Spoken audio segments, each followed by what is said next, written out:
Leafs Panthers round number 2, game number 1 tonight. It's time for a crossover preview show with our good friend Armando Velez from Locked On Panthers. Let's get into it, Dave. You're Locked On Maple Leafs, your daily podcast on the Toronto Maple Leafs. Part of the Locked On Podcast Network. Your team every day.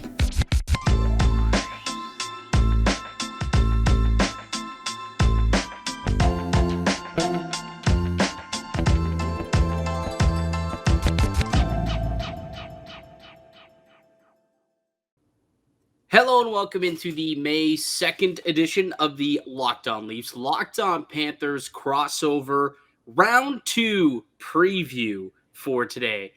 I can't believe that we're here, boys. I'm Mike DiStefano of Locked On Leafs. I've got my main man, Dave Morassutti, here, also from Locked On Leafs, and Armando Velez from Locked On Panthers will be doing the little crossover for all y'all today. And before we get any further, let me tell you that today's show is brought to you by Gametime. You can download the Gametime app, create an account, and use the code LOCKEDONNHL for $20 off your first purchase. That's right. You want to go down to Leafs Panthers game 1, use the Gametime app, get yourself $20 off. Basically enough so you can buy yourself a free beer when you get down to Scotiabank Arena tonight for game number 1. But we're here, boys. Somehow, some way, the Maple Leafs and the Panthers squeaked through round 1 and are facing off against one another for round 2. Armando, we've kind of talked about it on our show. We'll talk about it again in a second. But I think a lot of people were shocked that the Panthers were able to beat the Big Bad Bruins, the best team ever, according to the record books. I mean, how shocked are you that we're here doing this podcast today?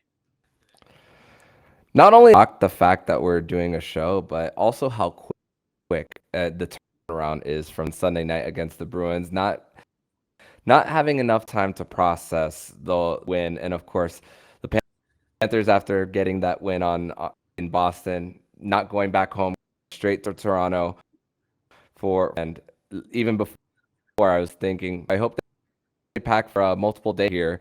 I'm hoping to go up to Boston, Toronto. But even Matthew Tkachuk with the belief, even in Game 5, saying that back in that locker room for Game 7 after he got the winner in Game 5, and it's great. I'm grateful to be hosting the show in the position to cover more playoff games and the players on the ice. It's definitely a good time in that locker room, but in South Florida. I think most people in Toronto kind of want to know this. How the hell did they do it? The thing is, the players like Matthew Tkachuk were the stars of that series, and it was the Florida Panthers winning the turnover battle against the Bruins, clogging up the neutral zone. Forecheck for the Florida Panthers was just creating opportunities as well, and of course the shaky goaltending for the questionable decision to go to Jeremy Swayman in Game 7, and of course so many line juggles and as well for the Boston things. And listen, this is why you bring Paul Maurice, former Maple Leafs coach, Paul Maurice, even though his time as the head short, but there's an experience factor that comes with what Paul Maurice brings to the table, and really outcoached Jim Montgomery in that series. Yeah, he is one hell of a coach. That's for damn sure. Dave, I mean, I know it's been a few days, and we talked about it on yesterday's show, but I mean, the excitement level to be teeing up a round 2 for the first time in 19 years. 19 long years. And what makes this sweeter too is watching the Bruins have that epic collapse. So first we want to thank the Panthers for that. Thank you for helping us get a better draft pick. Yes. In round 1 now, that's going to be the 28th overall pick. It could have, everyone's projecting that to be at least 31, potentially 32, depending on how the Bruins season was going. So a little hat tip to the Panthers for that. But now, sworn enemies. Sworn enemies now. So the love is there, and now the love is gone. So, just the fact that we're talking about round 2 is just something I was never we never thought was going to happen. Like, until you actually saw it happen, see it happen, seeing the Leafs make it to the next round. Now hearing all these people talk about it the next day is just surreal. Absolutely. Yeah, and I'm thinking you guys are happy that Boston was eliminated, and then all the wasn't it 11 straight elimination clinching scenario 10. games for 10 clinching games for the Toronto Maple Leafs that they had, and 4 of them I believe were against Boston. So opportunities for the Toronto Maple Leafs during that from 2013 to now, and then the Florida Panthers slaying the dragon. It was like David versus Goliath for the Florida Panthers. 43-point difference, but the Florida Panthers did it, and now they're here in round 2. It's crazy, man. It is absolutely crazy. But let's start to preview this thing, because Leafs and Panthers round 2, game 1 goes down tonight at Scotiabank Arena. Game 1 is tonight. Game 2 is on Thursday. As of the recording of this show, we're not exactly sure how the rest of the schedule will play out. I would imagine we'll figure that out over the next 24 hours now that the Rangers and Devils series is all finished. Congrats to the Devils. I'm sure Trey Matthews, our friend over at Locked On Devils, is pretty stoked to see that happen. But I'm looking at FanDuel right now, and I'm seeing the Maple Leafs favored in this series as -176 favorites to win the series. How does that make you feel, Armando, coming in as the underdog again? I'm gonna quote Matthew Tkachuk, and everyone thinks that they're an underdog except the people in that locker room.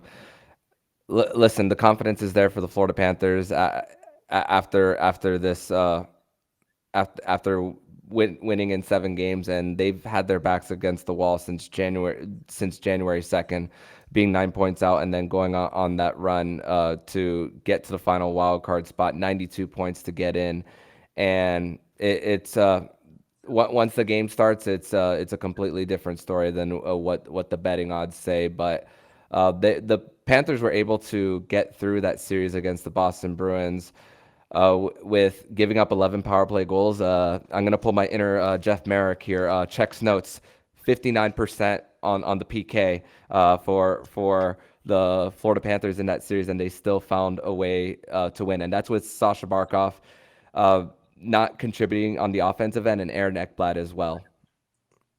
Dave, are you going to tell him about the no Jeff Merrick references on this show? Are you going to tell him? I mean, I'm not going to be the one to tell him, but no, I'm just kidding. I mean, Jeff, this is trademark Jeff Merrick there. I love the reference to Armando. And you know what? The funny thing is you bring up the special teams, because usually that's what was the trouble for the Leafs in past series against the Bruins, was always the Leafs power play was terrible and their PK was probably even worse in those series. The Bruins, the Blue Jackets, the Habs, the Lightning. Didn't matter who the hell they were playing in the playoffs. The special teams was brutal. 13% over the last 3 years. No, 14%. Sorry, got to give them credit there. 14% success rate over the last 3 years on the power play. However, they finally got it cooking in this past series against Tampa, 28.6%. And if they can keep that going, again, I think the Florida Panthers really struggled on the PK. Sub 60% penalty kill rate throughout that series. I think that is something that Toronto could probably exploit if we're looking at ways that Toronto has the advantage. I think the special teams advantage is one. So it'll be interesting to see how that kind of plays out. I would imagine that being extremely cautious around the officials and trying to, stay out of the penalty box will definitely be one of the keys to success for Florida. No doubt. And for the Florida Panthers side of things, we're, of course, fans, and of course, Paul Maurice, they're hoping that Laurent Brossoit is not the one that's officiating, because the very first matchup was between the Toronto Maple Leafs and the Florida Panthers. That was the famous Laurent Brossoit, Paul Maurice game where he called out Brossoit in that one. And as far as power play, the Toronto Maple Leafs were 6th in the NHL in the playoffs in power play percentage, and the Florida Panthers were 7th among playoff teams. So as far as power play production for both teams, they're like neck and neck based on that. But of course, the other end of things need to stay out of the box. But I was even saying that prior to this series that the Florida Panthers needed to do that, but I haven't seen any signs that it'll stop in this series. What is one stat that kind of sticks out to you, Armando, that you think will have some influence in this series that you're kind of keep looking at and think that it's either a positive for the Panthers or a negative for the Panthers? It has to 5-on-5 scoring for this team going into Game 7 of the Florida Boston series. Going into Game 7, the goal differential was a -2, but at 5-on-5 it was +4.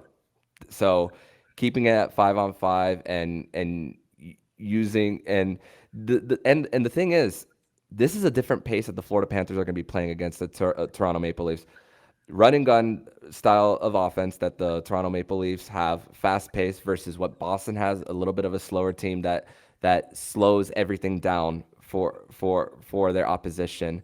And it's going to be different as far as trading chances. As far as scoring, I can only imagine that this is going to be a higher scoring series as far as goals combined. And it's funny because in the last series, that's the most goals the Florida Panthers have scored in a playoff series, and most of them were made on broken plays on the forecheck. Yeah, I mean, obviously Toronto, I think that's going to be something that they're going to have to be weary of is, Florida's forecheck, because that was something that was super aggressive in that series against Boston. It's definitely what I noted. And, Toronto at times did well, I guess, on the forecheck against Tampa Bay, but at times we've seen them also kind of, give up some pucks and whatnot and lose those battles. So Toronto's going to certainly have to be weary of that happening. Dave, I want to go to you next, and we're going to kind of take a look at some players to watch in this series. Who's the guy that you got your eye on for the Toronto Maple Leafs in this series? Well, it has to be the goaltender, Ilya Samsonov, going up against another fellow countryman in Sergei Bobrovsky. Like, you go from the Vezina winning trophy in Andrei Vasilevsky, guy who has carried the Lightning through so much, to Bobrovsky, who's had his ups and downs, but has found a way to get his team to the next round and pull off another big upset in the playoffs, and looking to do it once again. We know the pedigree that Bobrovsky has. We know the contract that came with it, the pressure and the expectations. Ilya Samsonov is trying to get himself into that conversation of being in that, elite goaltender starter that just hasn't been he hasn't been able to get to that level yet. He's shown it throughout that series against the Lightning. Now he's got to be able to do it for another round, and against the Panthers team that has some really good offensive weapons. Like, this is not going to be a walk in the park for Samsonov going into the series.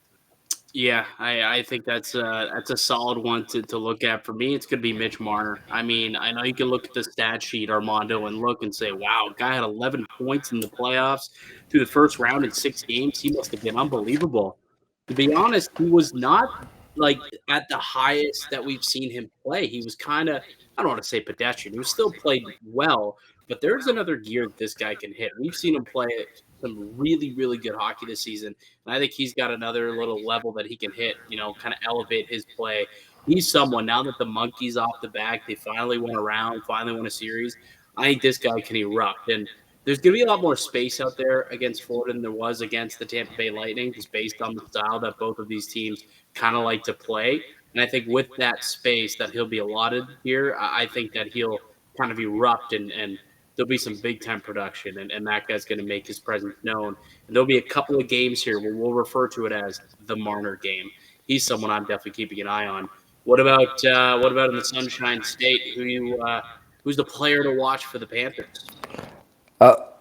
And before I do, going to Marner, 6 points in 4 games against the Panthers this season, and Austin Matthews, 5 goals in 4 games against the Panthers in the season series as well. So those guys have definitely killed the Panthers this season, and historically, not necessarily this season, but historically, John Tavares has been a Panther killer going back to his days with the New York Islanders, and even had the game-winning goal in game number 881 of the season. But hey, even though the Panthers lost that game in overtime, they were still in control of their destiny at that time. And Nylander, 3 goals there for the Toronto Maple Leafs against the Panthers, but it has to be Sasha Barkov for the Panthers. One goal didn't come till Game 6 on a play that Anthony Duclair just threw at the net, redirected, and then Sasha Barkov puts it in past Linus Allmark there. The captain, if you want any chance to win this series, it's Alexander Barkov has to be the guy to deliver. And I also want to say Aaron Ekblad as well. He missed Game 4 against the Boston Bruins with an injury. Had a collision with Charlie McAvoy in Game 3 that saw him a little bit woozy after it. And Brandon Montour has been carrying the D on the offensive end, and I'm hoping to see Aaron Ekblad back, as now he's been off the power play 1 unit. Now Sam Bennett has replaced him in there as well. Yeah, Brandon Montour is a player that if you haven't been tracking the Florida Panthers all season, like I'm sure some of the people that watch our show on a daily basis, our everydayers, may not be familiar with the fact that he had 73 points in the regular season and had another 5 goals is what he ended up with in the first round, including the game tying goal to send it to overtime in the final minute against the Boston Bruins. Yeah, Brandon Montour is a pretty special player. He's having one hell of a season. Definitely somebody who the Leafs are going to be having an eye on for sure. I'm surprised he didn't go with Matt Tkachuk, though, although maybe he'll come in when we talk about our X factors in a little bit. But before we get into our X factors and we get to some burning questions heading into this round 2 matchup, I want to tell you guys about one of our show sponsors here on the Locked On Network, and that is Gametime. Buying tickets to your favorite event shouldn't be stressful. Gametime is a fast and easy way to buy tickets for all the sports, music, comedy, and theater near you. With killer deals on last-minute tickets and their best price guarantee, you can stop stressing over tickets and just start getting hyped for the fun that you will have. Forget planning months in advance. Gametime has deals on tickets right up to the day of the event. Get exclusive flash deals on tickets for football, basketball, hockey, baseball, whatever you want. You can get images of your seat before you buy, so you know exactly what to expect when you arrive. Tickets are sent directly to your phone, so you'll never have to dig through your email to find them. Snag the tickets without the stress with Gametime. Download the Gametime app, create an account, and use the code LOCKEDONNHL for $20 off your first purchase. Terms apply. Again, create an account and redeem code LOCKEDONNHL for $20 off. Download Gametime today. Last minute tickets, lowest price guaranteed. Welcome back into the Locked On Leafs, Locked On Panthers crossover preview show as round number 2 gets underway tonight with the Leafs taking on the Panthers at Scotiabank Arena for game number 1. Gentlemen, I'm pretty excited to see this because it's been a really good series throughout the season. I mean, they've been super tight scoring games. So the 4 games, 3 of them went to overtime. One of them was a little lopsided. It was a 6-2 win, but 3 of them super close, tight games. And I think this is going to be a terrific series. Armando, we'll start with you. Do you have any burning questions for Dave and I heading into the series?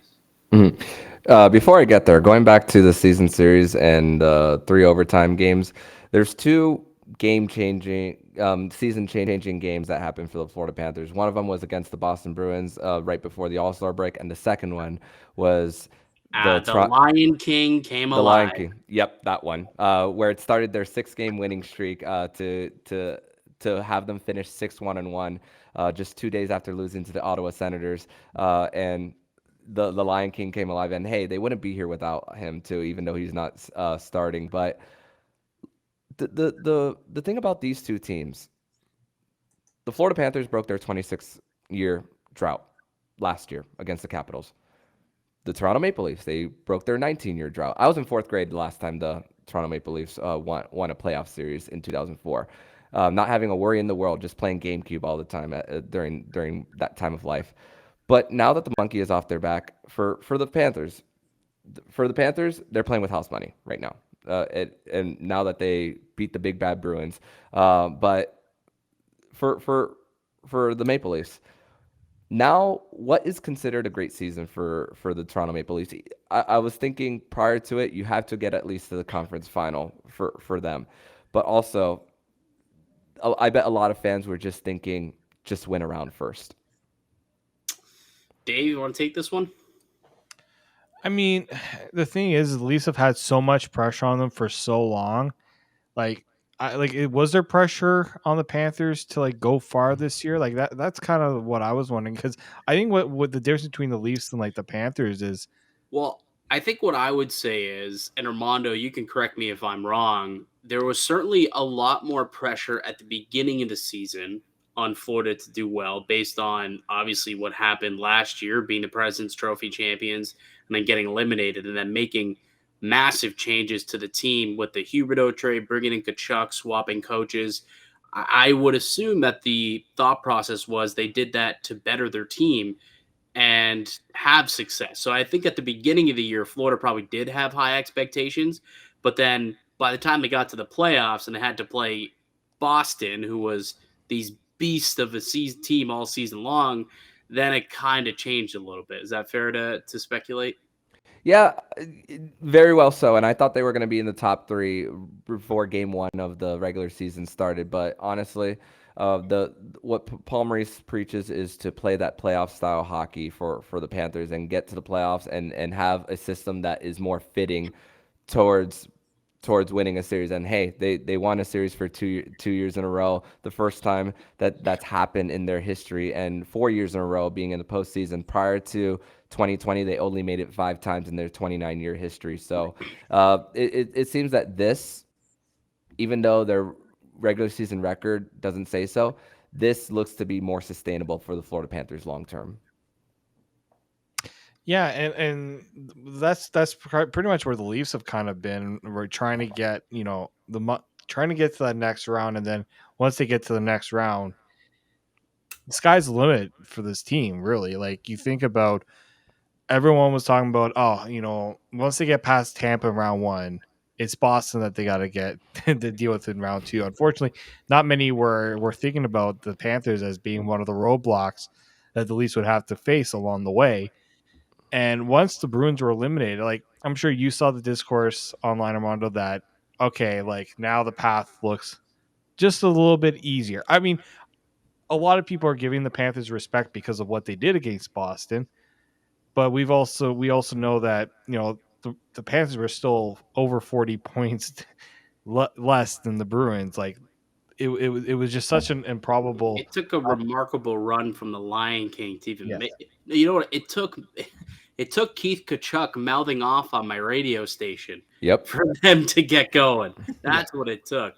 I like, how much did that play in the market of Florida, by the way, when Keith Kachuk went off and called the Panthers soft, and from that day forward, they were just these tenacious beasts. It's not only that. That was one of them, but the other one was a review against the Leafs where Paul Maurice was exploding on the Panthers bench. He lost it. Yeah. Calling them effing pussycats without the cat in it.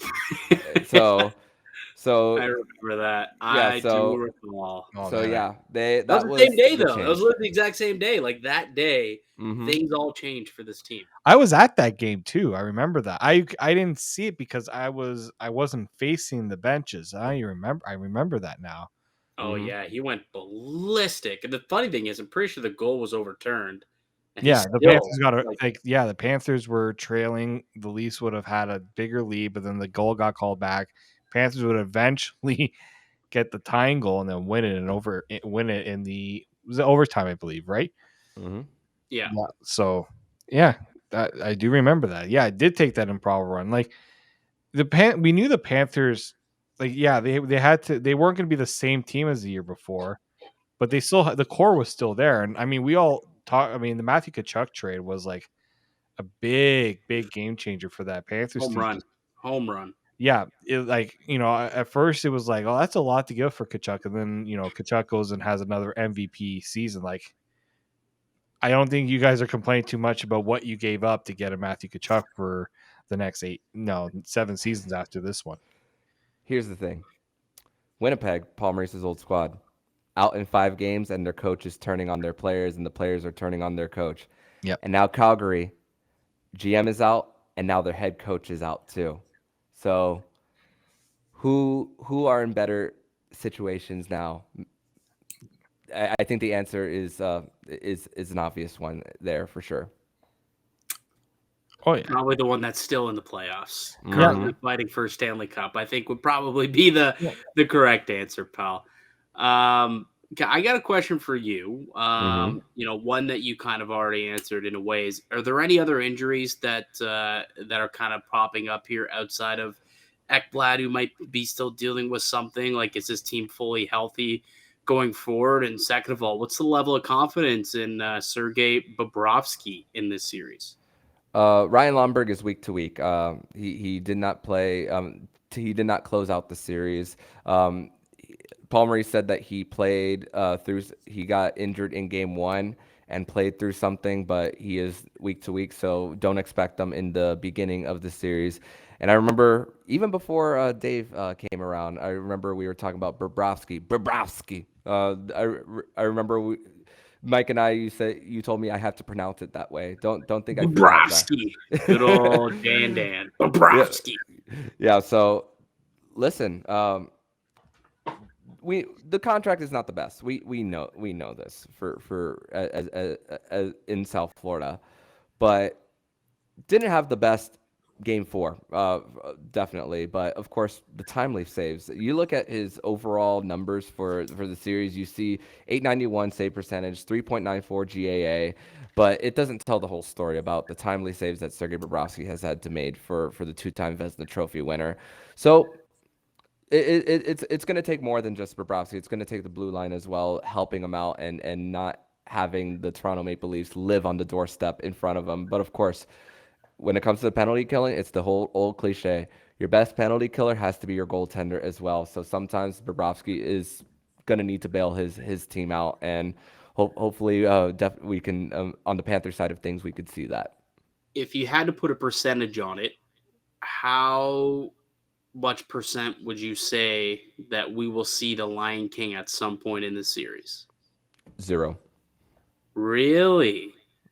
I think the way they finished the regular season with Alex Lyon, and then when you needed a shakeup in the Boston series, you go with the guy that you put a heavy investment on, and it's about pride here. It's about putting your money where your mouth is. Even though Bill Zito isn't the guy who signed Sergei Bobrovsky, even though Bill Zito was with the Columbus Blue Jackets when they upset the Tampa Bay Lightning, go figure. But it's about putting the investment there for the Florida Panthers, and I think they're gonna ride with him the rest of the way. And I think the only way Alex Lyon comes in is if there's an injury, but maybe 5% at most, 5-10% at most, but very, very low.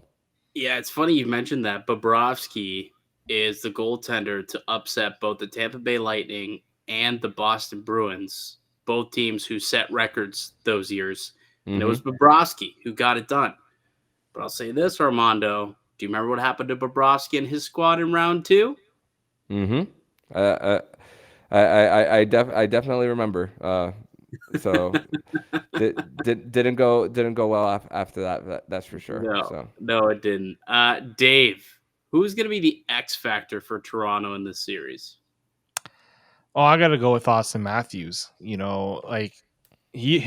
loves to play against Sergei Bobrovsky. You talk about you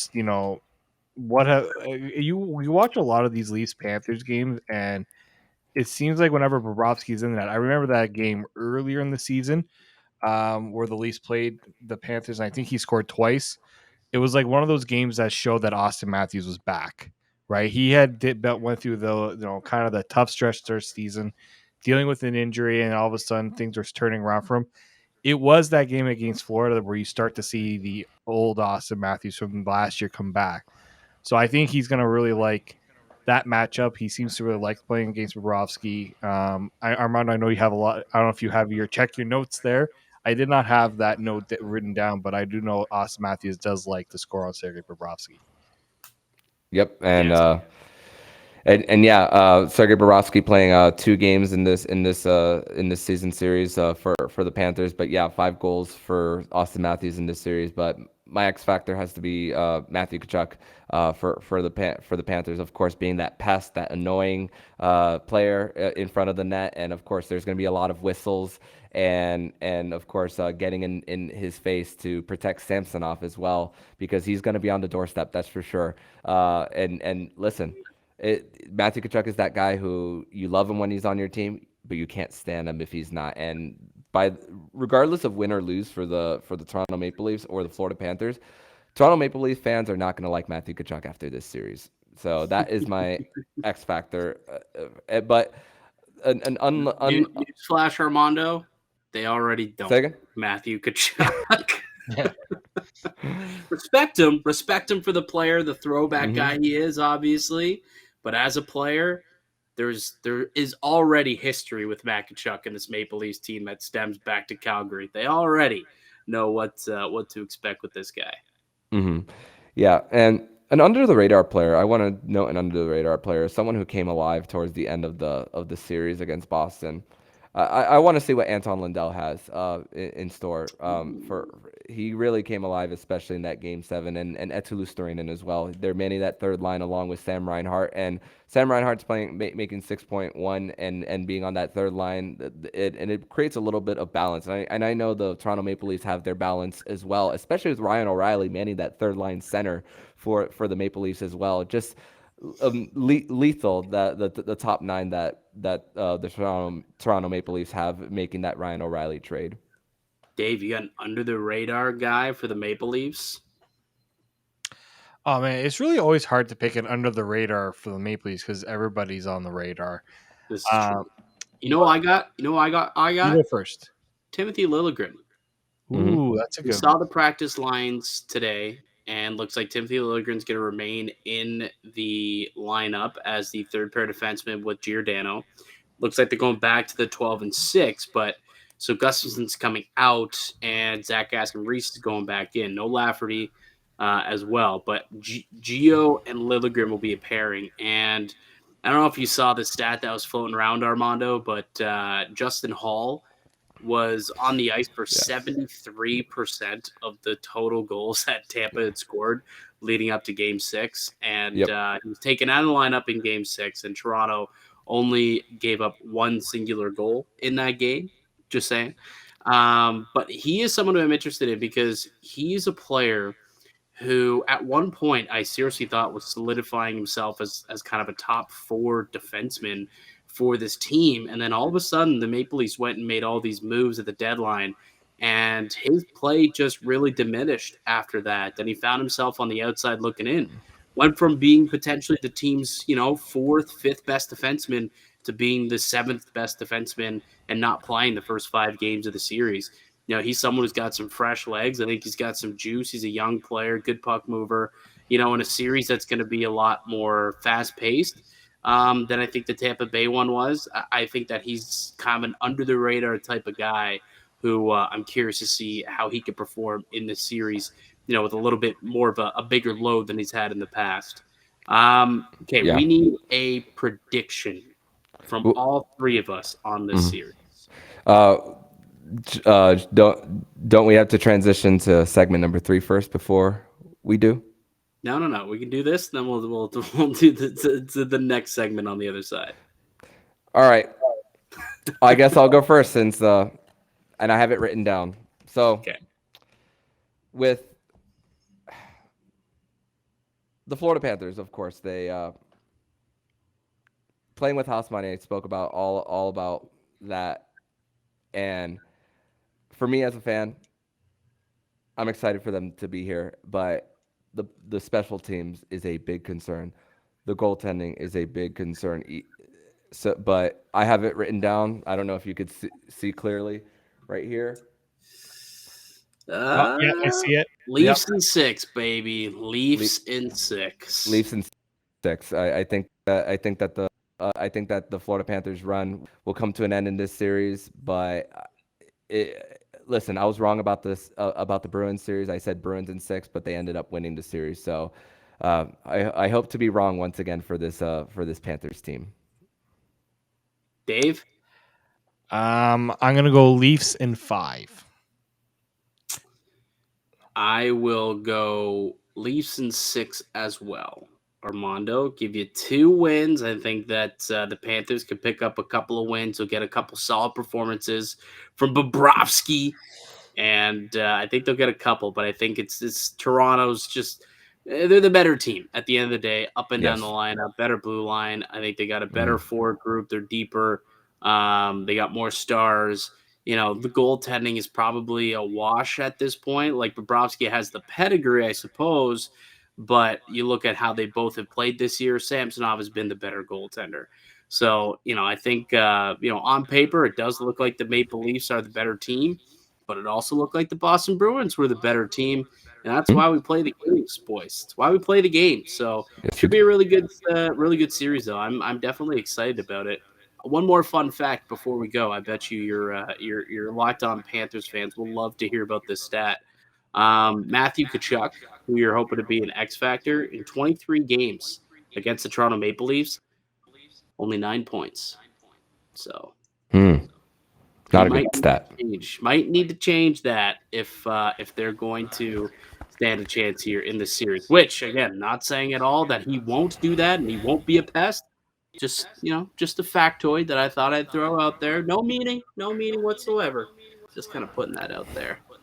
All right, guys, let's take one more break. When we get back, let's look at the other 3 series that we got rocking in the NHL in the conference. What is it? The conference semifinals, I guess, is what we call them. Round 2. The other 3 series, we'll do those on the other side. But first, Dave, a word from our show sponsor. Yes, today's show is brought to you by a product that I use every day, and that is AG1 by Athletic Greens. The grip of winter is finally being loosened, and you may be trying to get back to a more healthy and active lifestyle. What better way to pair that with some new exercise habits than going and get yourself some daily nutritional assurance in the form of AG1. With one delicious scoop of AG1 in a glass of water each day, you're absorbing 75 high-quality vitamins, minerals, whole food source superfoods, probiotics, and adaptogens to help start your day right. This special blend of ingredients supports your gut health, nervous system, immune system, recovery, energy, focus, aging, all of those things. It's also lifestyle friendly, whether you eat keto, paleo, vegan, dairy free, or gluten free. AG1 also contains less than 1 gram of sugar, no GMOs, no nasty chemicals, or artificial anything, while still tasting good and supporting better sleep quality, recovery, and mental clarity. Right now, it's time to reclaim your health and arm your immune system with convenient daily nutrition. To make it easy, Athletic Greens is giving you a free 1-year supply of immune supporting vitamin D and 5 free trial packs with your first purchase. All you have to do is visit athleticgreens.com/NHL network. Again, that is athleticgreens.com/NHL network to take ownership over your health and pick up the ultimate daily nutritional insurance. Welcome back into the Locked On Leafs, Locked On Panthers crossover edition ahead of Game 1, Round 2 tonight at Scotiabank Arena. We're going to take a look at the rest of the series that we've got unfolding here in the National Hockey League as Round 2 kicks off tonight. Why don't we start with one that was already set in place the other day, and that is the Kraken and the Stars out west. Stars minus 188 favorites over on FanDuel to win the series. We'll start with you, Dave. How do you see this one unfolding? Yeah, I mean, first off, got to give the Kraken credit for pulling off another big upset. 2 upsets in one night. Who would have thought that the reigning Stanley Cup champions would lose to an expansion team in their second season in the league? But I like the Kraken. I like their depth. If Grubauer can continue this performance from the first round and bring that into the second round, I think I would give them the edge in this series. I think this is going to go the distance. I think this is going to go 7. And the only way I see the Stars winning this series is if their depth steps up, because the Kraken, all they got to do is figure out a way to stop that top line. And Andre is going to be obviously an X factor for the Stars here, but I think Seattle's depth is going to be a little bit too much for Dallas to overcome. Did you see that crazy stat, how the Kraken had 15 goal scorers through round 1? 15 different guys hit the score sheet in round number 1. Insane stat as they upset the defending Cup champs. Armando is taking it. It's funny, going based on the Kraken, I think their highest point score was 6 points throughout the series. So it's a spread of wealth. And without former Panther and Maple Leaf, Jared McCann, as well after he got Yeah. hurt in this series as well. And for the Stars, Joe Pavelski was out after game one due to an upper body injury after I believe it was Matt Dumba that got him Yeah. good there. But it's the goalie matchup here. Jake Ottinger's the better goalie, so I think it's going to be Dallas in 6. Boys, you have way too much faith in the Seattle Kraken because guess what I am predicting? You're predicting sweep? Yeah. A sweep, fellas. The Dallas Stars are going to walk into Seattle and just sweep these guys. They'll win 2 at home pretty easily. Ottinger's going to stand on his head, and they're going to go to Climate Pledge Arena, and they're going to show them who's boss. Say, hey, that was cute when you beat the Colorado Avalanche, but that was your Stanley Cup. Now let the big boys actually compete here for the real prize. Get out of our way. 4 games, it's done. Stars in 4, it's a sweep. Vegas and Oilers, Dave. Okay, so you want my heart's prediction or you want my brain's prediction? I want your brain's prediction. And just so you know, FanDuel has the Oilers favored to win the series minus 152 odds. Yeah, this is a tough one because I think the Oilers have the better star power in this series. I still can't trust Stuart Skinner as far as I can throw him. Like that's the one thing that's giving me has. Do you have more trust in Laurent Brossoit?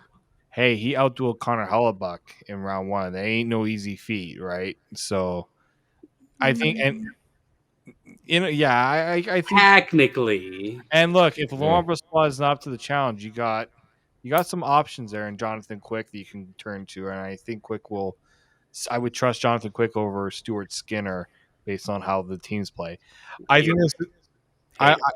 I still think the Oilers are going to pull this off. I'm going to give them 6 games.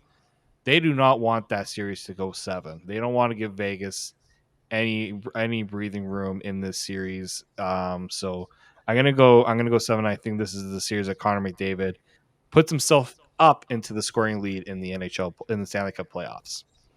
Yeah, I got the Oilers winning this one too. I think this does go 7 though. I think Vegas gives them a good run for their money. I just think that these are 2 pretty well balanced teams. The goaltending, they're both question marks in my opinion on both sides. So I think we'll see some decently high scoring games also.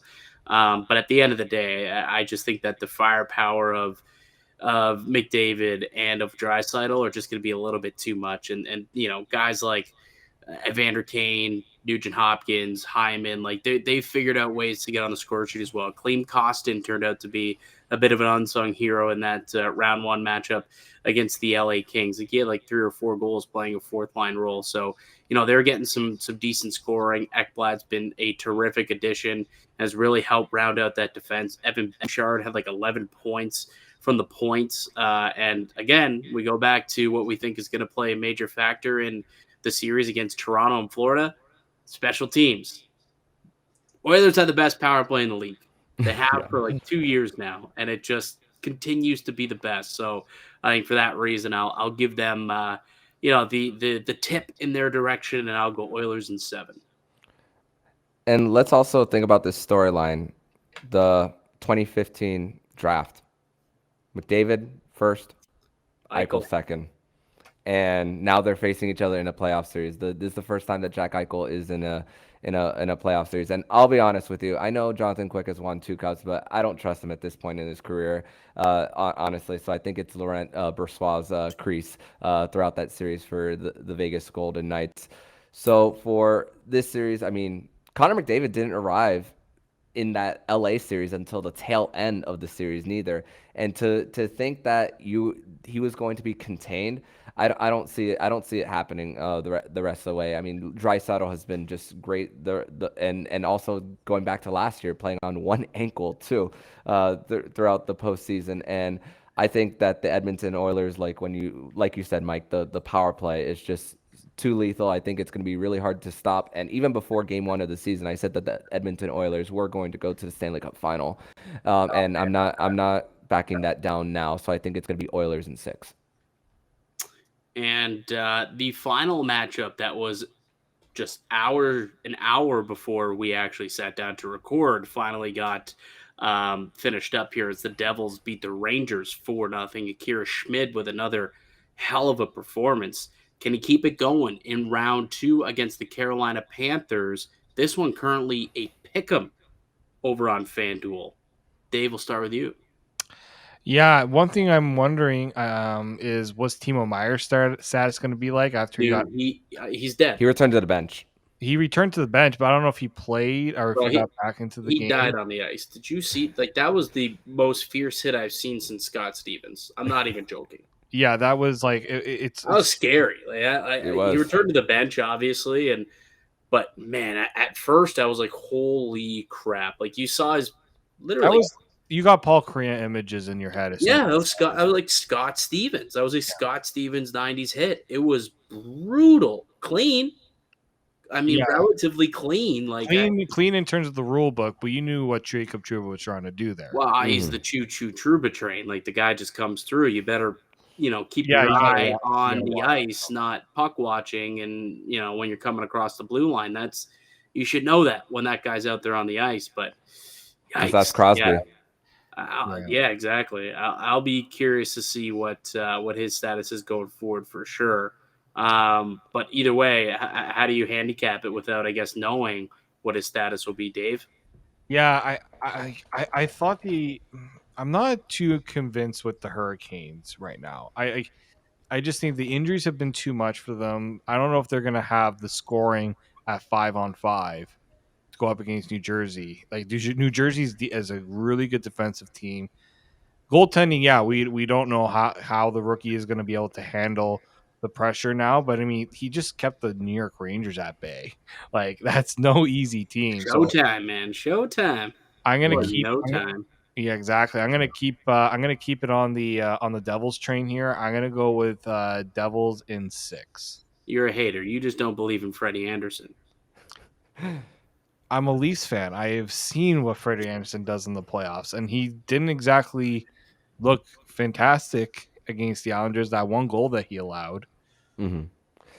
And are they going to go back to Ronta? Are they going to go stick with Freddie Anderson as well? Because Ronta played the first 5 games started, and I think this put a wrench in a lot of NHL fans' predictions, because I thought that the New York Rangers were gonna at least make it to the Eastern Conference Final when the postseason started.